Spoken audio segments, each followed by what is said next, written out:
Hello, and welcome to Recipes with Ben. I wanted to share this green bean casserole that I made at Thanksgiving, as it was a popular dish at that meal. This casserole is made up of 4 components that include caramelized onions, green beans, and an oat milk roux, followed by the topping.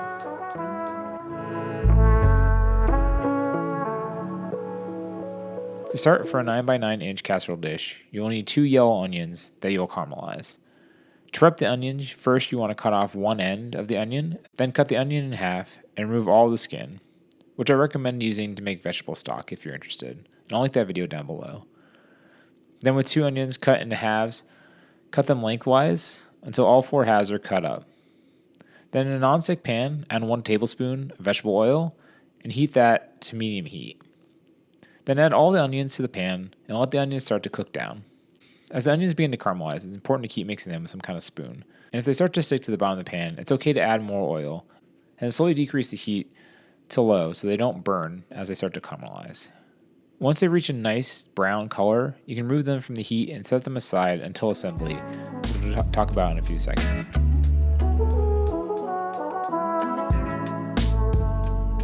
Next, it's time for the green beans, which I washed right before cutting them up. I'm starting with 700 grams of green beans, or this medium-sized bag from the grocery store that I got. For cutting them up, the easiest way I found is to line them all to one edge with your knife, and then cut them down to remove all the stems on one side, and then repeat that on the other side.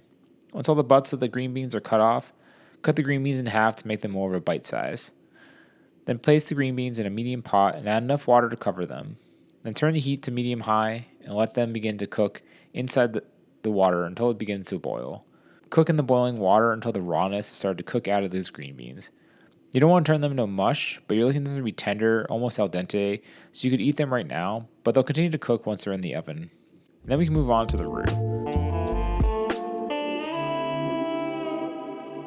So in a medium saucepan, add 2 tablespoons of salted butter and heat that over medium until it starts to completely melt. Then add an equal portion of flour to the butter and cook that for about 30 seconds to start to cook out the rawness of that flour. And you want to constantly stir this with a spoon while you're mixing the butter with the flour. Finally to that, add 2 cups of oat milk to that mixture and heat that for a few minutes until it begins to start to thicken. Once the milk starts to simmer, you can season it to taste with some salt and pepper, and then you want to cook the roux until it starts to be able to coat the back of a spoon and it forms a nice thin layer on top of that roux. And now we can move on to assembly. To the bottom of that 9x9-inch casserole dish, spread out the caramelized onions onto the bottom until it completely covers it evenly. Then add all of the cooked green beans on top of the onions and spread them out evenly to fit over the pan.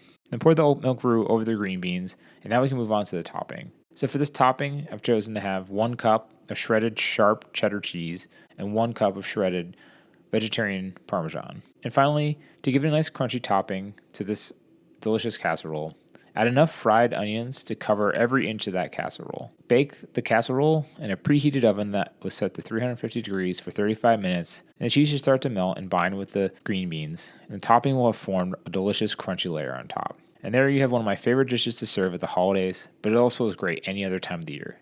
So thank you so much for watching, and smash that like button for holiday food. And don't forget to subscribe so you don't miss the next one, and I'll see you again soon.